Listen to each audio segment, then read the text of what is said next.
하나님 말씀 봅니다. 하나님 말씀 사무엘하 18장 19절에서 33절까지입니다. 19절에서 33절까지 본문이 길어서 23절까지만 같이 읽겠습니다. 사독의 아들 아히마아스가 이르되 청하건대 내가 빨리 왕에게 가서 여호와께서 왕의 원수 갚아주신 소식을 전하게 하소서. 요압이 그에게 이르되 너는 오늘 소식을 전하는 자가 되지 말고 다른 날에 전할 것이니라. 왕의 아들이 죽었나니 내가 오늘 소식을 전하지 못하리라 하고 요압이 구스 사람에게 이르되 내가 가서 본 것을 왕께 아뢰라 하매 구스 사람이 요압에게 절하고 다름질하여 가니 사독의 아들 아히마아스가 다시 요압에게 이르되 청하건대 아무쪼록 내가 또한 구스 사람의 뒤를 따라 달려가게 하소서 하니 요압이 이르되 내 아들아 너는 왜 달려가려 하느냐 이 소식으로 말미암아서는 너는 상을 받지 못하리라 하되 그가 한사코 달려가겠노라 하는지라. 요압이 이르되 그리하라 하니 아히마아스가 들길로 다름질하여 구스 사람보다 앞질러 가니라. 아멘.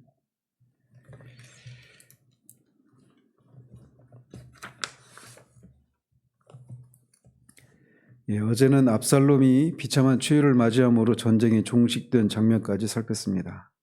오늘은 이 소식을 다윗이 전달받는 과정과 그 소식을 접한 다윗이 슬피 우는 장면을 살펴봅니다.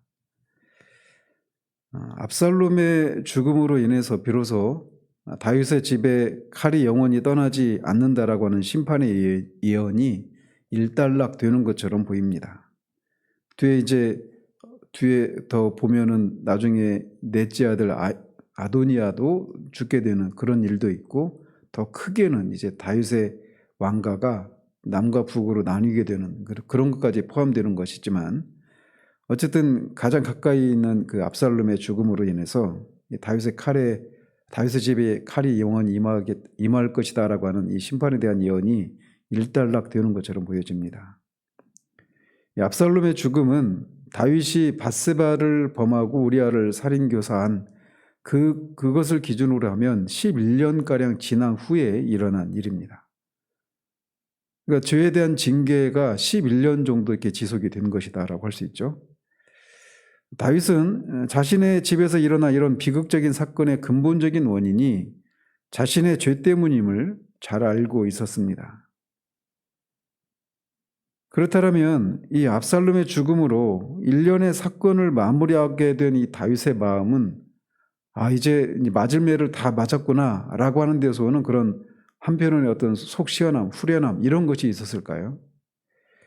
마치 이게 처음으로 그 다윗의 죄에 대한 징계로 처음 심판이 임한 것이 밧세바 사이에 낳았던 그 아이가 죽은 그 일인데 아이가 죽었을 때 신하들의 염려와는 달리 그가 일어나서 옷을 정제하고 하나님 앞에 예배했던 그런 모습을 보였는데 압살롬의 죽음에 대해서도 그는 그런 모습을 보였는가? 그렇지 않다라고 하는 것을 보여줍니다. 그는 그 아이의 죽음을 접했을 때와 달리 하나님을 경배하고 이런 모습보다는 그렇게 슬피 우는 그런 모습을 보여줍니다. 어쨌든 이 압살롬의 죽음은 다윗에게 굉장히 복잡 미묘한 그런 사안이고 따라서 그 다윗의 마음이 그렇기 때문에 다윗에게 이 소식을 전달한 이 아히마아스와 구스 사람에 대한 평가도 각각입니다. 제가 참조한 이런 주석들을 보면 이 두 사람에 대한 평가도 각각이고 또 다윗이 취한 이런 행동에 대한 평가도 각각입니다. 이렇게 복합적인 이런 상황이기 때문에 그렇습니다. 어쨌든 압살롬이 죽자 대제사장 사독의 아들 아히마아스가 요압에게 자신이 다윗에게 빨리 달려가서 여호와께서 왕의 원수 갚아주신 소식을 전할 수 있게 해달라고 그렇게 청합니다. 그러니까 아히마아스는 앞에 우리가 이 후세가 아히도벨의 그 계략을 무마시키잖아요. 그래서 그 아히도벨의 계략을 다윗에게 빨리 전달해서 그가 빨리 요단을 건너가도록 그 소식을 전해줬을 때 그때 달려갔던 사람이 아히마스입니다. 아히마스와 요나단 이 두 사람이 그 소식을 전달했는데 그 둘 중에 하나가 아히마스입니다. 그렇지만 이 아히마스는 다윗에게 압살롬이 원수이기도 하지만 또 동시에 자신의 아들이라고 하는 이 부분은 간과하고 있었던 것을 이제 그의 표현 속에서 우리가 알 수가 있습니다. 왕의 원수 갚아주신 소식 이렇게 표현하고 있어서 그냥 한 측면만 생각하고 있는 그런 모습을 보이죠. 실제로 압살롬이 죽었다라고 하는 소식은 다윗에게 임한 가장 무서운 심판의 의미가 있는 겁니다. 즉 전쟁의 승리를 통해서 다윗으로 하여금 왕권을 유지하게 하신 이 하나님의 구원은 역설적이게도 다윗에 대한 하나님의 심판을 통해 임했던 것이라는 말이죠. 그러니까 이런 이중적인 의미가 있는 것인데 그거를 충분히 간파하지 못했던 겁니다. 그러자 요압은 그에게 오늘이 아니라 다른 날에 이 소식을 전하라고 그를 만류합니다. 이것은 이제 크게 두 가지로 볼 수가 있겠죠. 왜냐하면 요압은 이 아히마스는 그 뒤에 27절에서 다윗이 그렇게 아히마스에 대해서 평가하고 있는 것처럼 좋은 소식만을 전하는 사람입니다. 그 아히마스에 대해서 다윗이 그렇게 좋은 평가를 내리고 있는 그런 사람인데 압살롬이 죽었다라고 하는 소식을 이 아히마스가 전하게 되면 그를 향한 그런 평가가 깨지게 되고 오히려 다윗의 마음에 아픔을 주게 된다라고 하는 것을 요압이 잘 알고 있었기 때문에 그를 만류했다 이렇게 볼 수가 있습니다. 그리고 22절에서 알 수 있는 것처럼 이 소식을 전달했을 때 상을 받기는커녕 오히려 질책을 받을 수도 있다라고 하는 것을 요압이 이제 알고 이렇게 그를 만류했던 겁니다. 요압은 앞으로 이 큰 인물이 될 가능성을 많이 가지고 있는 아히마스가 다윗에게 슬픔이 되는 소식을 전함으로써 다윗의 눈밖에 나는 것을 염려했던 것이죠. 그래서 이런 것으로 볼 때 요압은 압살롬이 죽은 것과 함께 그것을 통해 전쟁에서 승리했다라고 한 이 사실이 다윗에게는 그냥 기쁨의 소식만이 아니라 슬픔의 소식이라고 하는 것을 요압이 잘 알고 있었던 것입니다. 그래서 아히마스가 왕의 원수 죽인 소식 이렇게 표현하는 것과 달리 압살롬을 왕의 아들이 죽었다 이렇게 표현하고 있는 것을 통해 압살롬이 죽은 것이 함의하는 게 무엇인가를 요압은 제대로 간파를 했던 것입니다. 어쨌든 이런 이유로 아히마스를 만류한 이 요압은 구스 사람에게 이 소식을 알리라고 명령을 합니다. 그러자 구스 사람 요압에게 절을 하고 다름질을 해서 그 소식을 전달하러 갑니다. 구스 사람이 이름이 언급되지 않은 것으로 봐서 그는 아마도 노예로 끌려왔다가 병사가 된 그래서 전령의 임무를 감당하는 그런 군인으로 보여집니다. 구스 사람이 이 소식을 전달하고 하는 이 명령을 받고 요압에게 절을 하고 달려간 것으로 보아서 구스 사람은 이 소식을 전달했을 때 어떤 상을 받을 것에 대한 그런 기대를 가지고 있었던 것으로 보여집니다. 사실 이런 중요한 이 전황을 보고하는 일에 이렇게 발탁된 것은 이 구스 사람 입장에서 보면은 굉장히 명예로운 일이고 내가 굉장히 중요한 일을 하는 사람이구나 라고 하는 그런 자부심도 가졌을 것입니다. 어쨌든 요압이 이렇게 구스 사람을 보내는 것을 곁에서 지켜보던 아히마스가 또다시 자기도 승리의 소식을 가지고 왕에게 가도록 허락해달라고 재차 강청합니다. 여전히 이 전쟁이 승리의 소식이고 왕의 원수가 죽은 그런 사건이다. 이런 한쪽 면만의 그런 한쪽 면만 바라보고 있는 이런 아히마스의 생각을 여기서도 볼 수가 있습니다. 그러자 이 아히마아스를 아끼는 마음에 요압은 그를 아들아라고 부르면서 왜 그렇게 소식을 전하려고 하느냐. 이 일로는 상을 받지 못한다. 이렇게 재차 만류했지만 요압이 계속해서 강청하자 결국 그것을 허락하고 맙니다. 그러자 아히마아스는 지름길인 들길로 달려가서 먼저 출발했던 구스 사람을 앞질러 가게 됩니다. 한편 전장에서 이런 일이 벌어지고 있는 동안 다윗은 두 문 사이에 앉아 있었다라고 전하고 있습니다. 두 문은 이 다윗이 머무르고 있는 성이 마하나임 성 아닙니까? 이 성이 이중으로 되어 있는 겁니다. 그래서 외벽과 또 그 외벽이 뚫리면 또 안에 또 내벽이 있어서 그렇게 적의 그런 침입으로부터 이렇게 더 안전하게 보호하기 위한 이런 이중벽으로 되어 있는데 그 외벽과 내벽 사이 그 안에 그 가운데에 있었다라고 하는 것을 볼 수 있습니다. 그러니까 다윗이 이렇게 전쟁이 진행되는 동안 이 두 문 사이의 뜰에 앉아 있었다 이 얘기는 그가 이 옛날에 암몬을 정복할 때 출정하지 않고 낮잠을 자고 저녁에 일어났다가 궁정에서 이렇게 목욕하는 밧세바를 보고 범에 그를 간음하게 된 것까지 그런 일이 있었던 것과 다른 그런 대처를 보여주고 있습니다. 즉 병사들이 나가서 고생을 하고 있을 때 자신에게 편하게 있을 수가 없다. 이런 것을 이런 모습으로 보여주고 있는 것이고 또 이렇게 깨어있는 이런 모습을 경계하면서 깨어있는 이런 모습을 보여주고 있는 겁니다. 그러니까 일련의 자신의 그 과거의 실패를 기억하면서 이렇게 하고 있는 것이죠. 그래서 그가 죽였던 이 우리아가 그렇게 예루살렘으로 소환되어서 왔을 때 자기 동료들이 군인들이 다 지금 밖에서 야영을 하고 있는데 내가 편안히 집에 들어가서 아내와 잠자리를 할 수 없다. 이렇게 했던 그 충성스러운 그런 우리아와 같은 이런 모습도 여기서 이제 기억이 났을 것이에요. 어쨌든 이런 달라진 다윗의 모습은 이제 이 과거의 그런 실패를 통해서 그가 이제 새롭게 어떤 교훈을 받고 이렇게 이런 모습을 보여주고 있는 것이죠. 어쨌든 다윗이 그렇게 두 문 사이에 뜰에 앉아 있을 때 성문 위에 올라가 있던 파수꾼이 어떤 사람이 홀로 달려오는 것을 보게 되고 그것을 다윗에게 알립니다.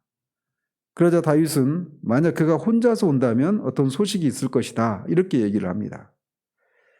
그게 좋은 소식인지 나쁜 소식인지는 명확히 여기서 묘사하고 있지는 않지만 다윗은 어떤 좋은 소식이라고 하는 이런 기대를 가지고 이런 얘기를 했을 것입니다. 왜냐하면 만약에 패전했다라면 혼자서 오기보다는 막 패전병들이 우르르 몰려왔을 것이기 때문에 혼자 온다면 어떤 소식이 있을 것이다. 이렇게 좋은 소식이라고 명확하게 말하고 있지는 않지만 그런 승리에 대한 어떤 기대를 가지고 이렇게 말을 했던 것이죠. 자, 그러면서 또 파수꾼은 앞서 또 다른 사람이 달려온다라고 하는 것을 또 보고를 하면서 그 앞서 오는 사람이 보니까 사독의 아들 아히마스의 다름질 같이 보인다 이렇게 보고를 합니다. 그러니까 사독의 아들 아히마스가 다름질하는 그런 형태가 이 파수꾼의 눈에 익숙해져 있기 때문에 이런 보고를 했던 것이죠.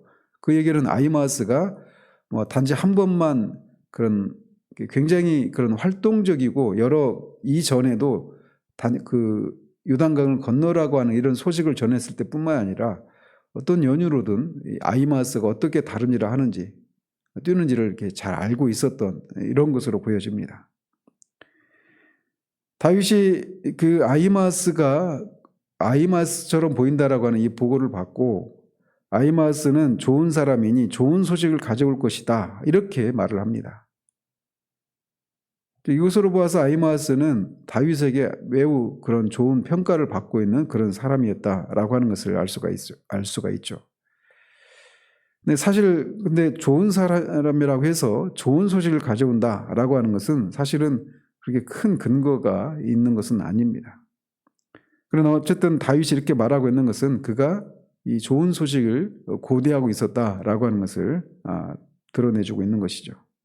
그런데 문제는 아직까지 다윗이 말하는 다윗에게 좋은 소식이라고 하는 게 어떤 소식을 말하는 것인지는 명확하지가 않습니다.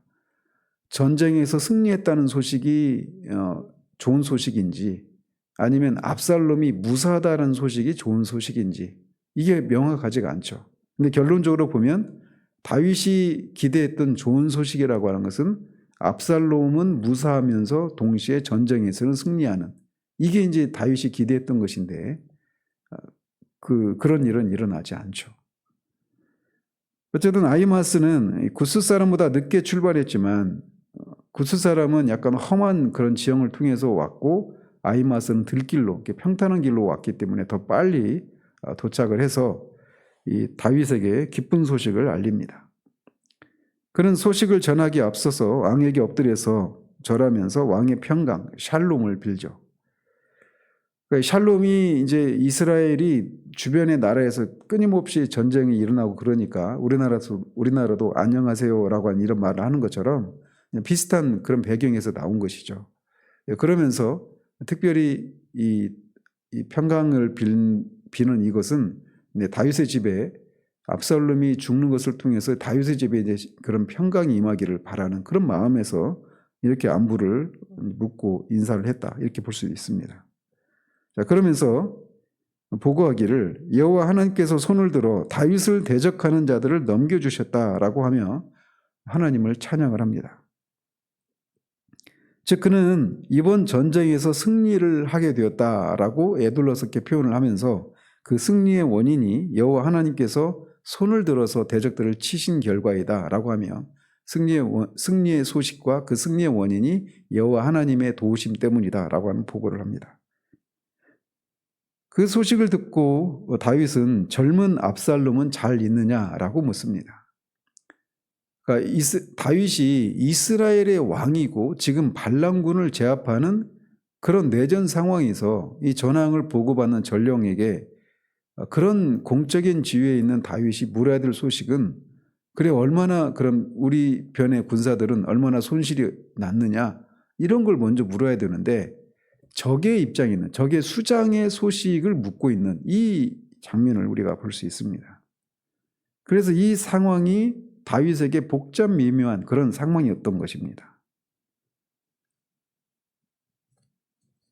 그래서 이런 것을 통해 이 다윗은 전쟁에서 승리했다라고 하는 소식보다는 그의 아들 압살롬이 무사하다라고 하는 이 소식을 더 듣기를 원했던 것을 이런 질문을 통해서도 볼 수가 있는 것이죠.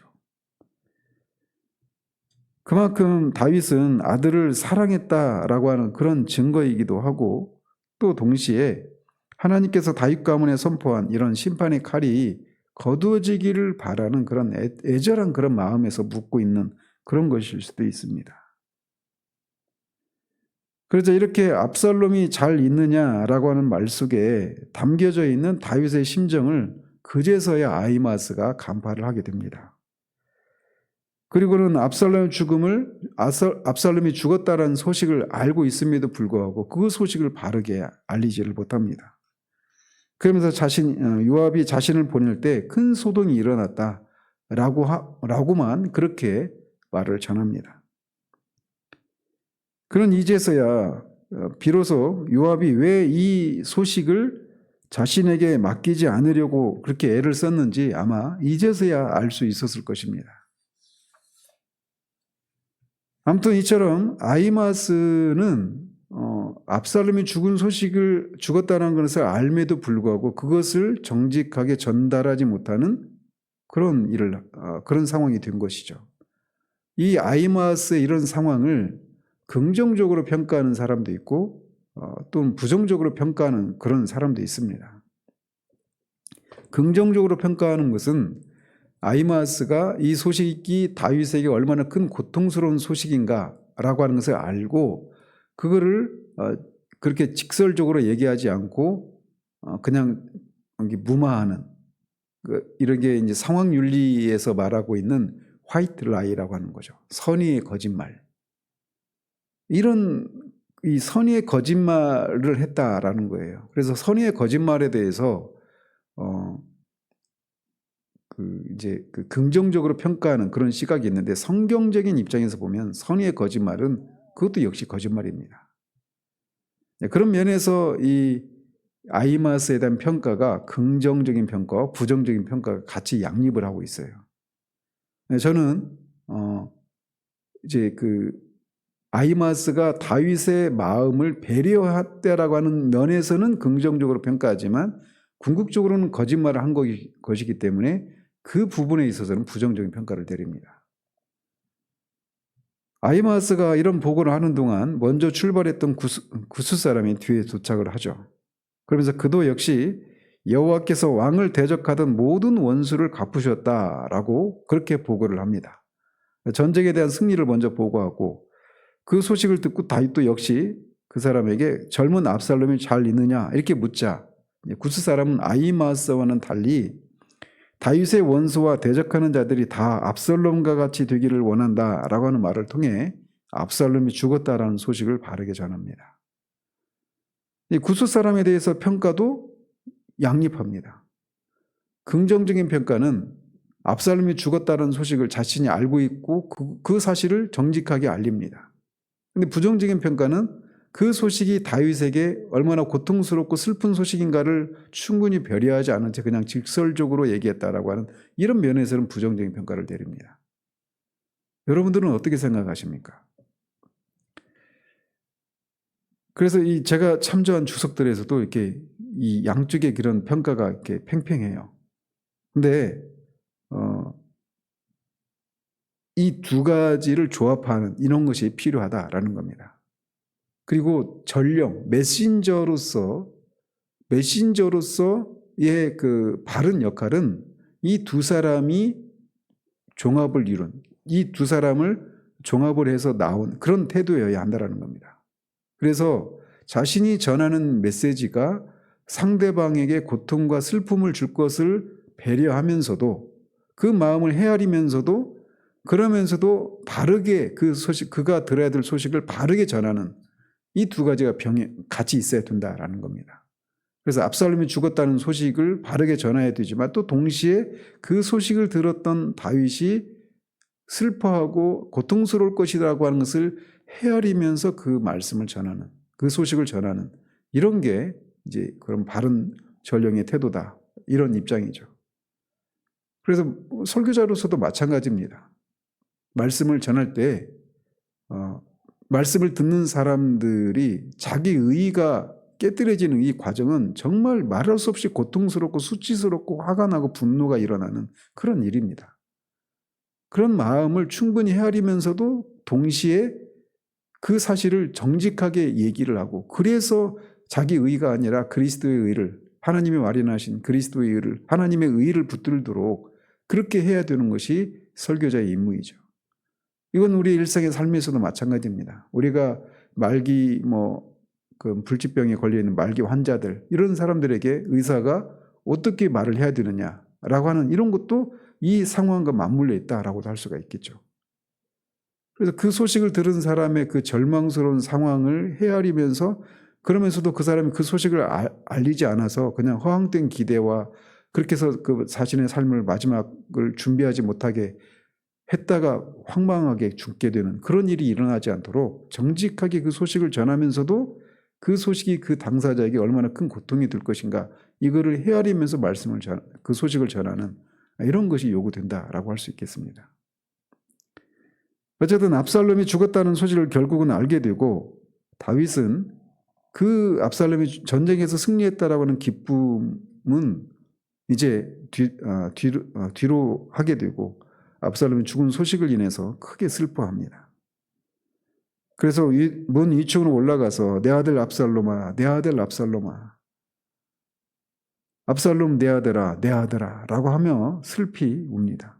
그리고 그 장면을 모든 백성들이 다 지켜보죠. 압살롬이 죽은 것이 다윗에게 얼마나 큰 고통이었고 슬픔이었는가라고 하는 것을 잘 보여주고 있는 겁니다. 다윗이 슬퍼한 것은 이 압살롬이 패역무도한 그런 반역을 일으킨 그런 사람이지만 그럼에도 불구하고 다윗에게는 여전히 압살롬이었고 자신의 아들이었기 때문에 그렇습니다. 그래서 전쟁에서의 승리를 통해서 왕권이 다시 회복된 것에 대한 기쁨보다 아들이 죽게 되는 것에 대한 슬픔이 그를 압도했던 겁니다. 그러면서도 동시에 이 모든 일이 자신의 범죄에 대한 하나님의 심판으로 주어졌다는 사실로 인한 그런 자책도 이 슬픔 속에는 들어 있었을 것입니다.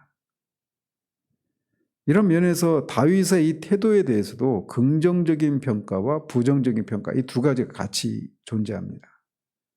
그래서 아들을 향한 그 사랑이라고 하는 측면에서는 긍정적인 평가를 할 수 있겠고, 또 그럼에도 불구하고 자신은 왕이기 때문에 이 전쟁에서 기껏 자신의 목숨을 걸고 그렇게 전쟁에 임했던 그 백성들이 왕을 슬프게 하는 일을 저질렀다라고 하는 그런 잘못된 생각을 가지게 만드는 면에서는 부정적인 평가를 할 수밖에 없습니다. 그래서 이제 뒤에 내일 살피게 될 19장에서는 요압이 그것에 대해서 질책을 하지 않습니까? 어쨌든 이 평가가 그래서 이렇게 두 가지가 양립을 해요.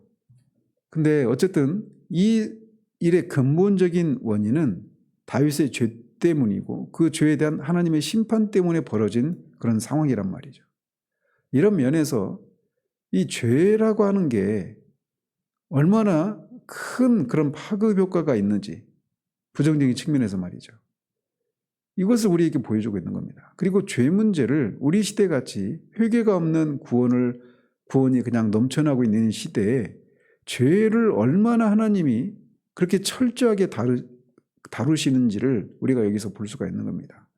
예레미야 시대 때 그 거짓 선지자들이 백성들의 죄를 심상히 다룬다. 아주 가볍게 다룬다. 아무것도 아닌 것처럼 그렇게 거짓 선지자들이 다루면서 백성들에게 평강하다 이렇게 말했던 것처럼 오늘날 예수 그리스도를 믿으면 구원을 받는다라고 하는 이게 복음인 것은 사실이지만 자신이 정말 예수 그리스도를 믿는 것 이외에는 아무런 소망이 없다라고 하는 자기 자신에 대한 그런 철저한 자기 절망, 자신의 그런 부패함과 무능함을 그 하나님 앞에 자신이 심판받아 마땅한 그런 존재라고 하는 그런 사실에 대한 인식도 없는 사람들에게 예수 그리스도를 그 복음을 마치 그냥 그 면죄부를 던져주듯이 그렇게 복음을 전하고 자신에 대한 회개가 없이 그렇게 구원을 노래하는 그런 사람들이 넘쳐나는 이 시대에 우리는 이 다윗의 죄를 징계를 하시는 이 과정을 통해서 죄 문제를 그렇게 가볍게 처리하는 이 시대에 대해서 경종을 울리는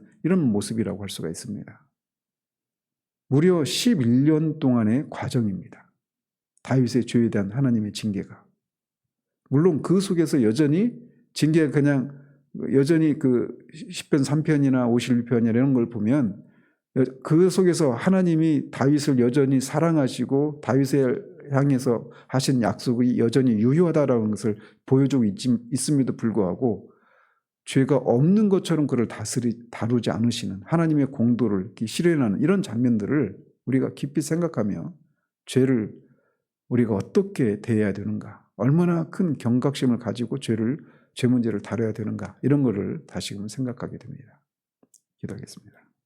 하나님 아버지, 다윗이 전쟁에서 승리하게 되었다라고 하는 것보다 그 과정에서 자신의 아들 압살롬이 죽은 이 사실을 인해서 그 승리의 기쁨은 사라지게 될 정도로 큰 슬픔에 사로잡혀 있는 이 모습을 우리가 살펴봅니다. 이 과정을 통해 우리가 정말 하나님께서 죄를 어떻게 다루시는가라고 하는 것을 우리가 다시금 깊이 생각할 수 있는 그런 우리들 되기를 원합니다. 예수 그리스도의 십자가의 그 복음을 너무나 쉽게 오용하고 남용하는 그런 우를 범하지 않는 우리들 될 수 있도록 도와주시옵소서. 예수 그리스도 이름으로 기도합니다. 아멘.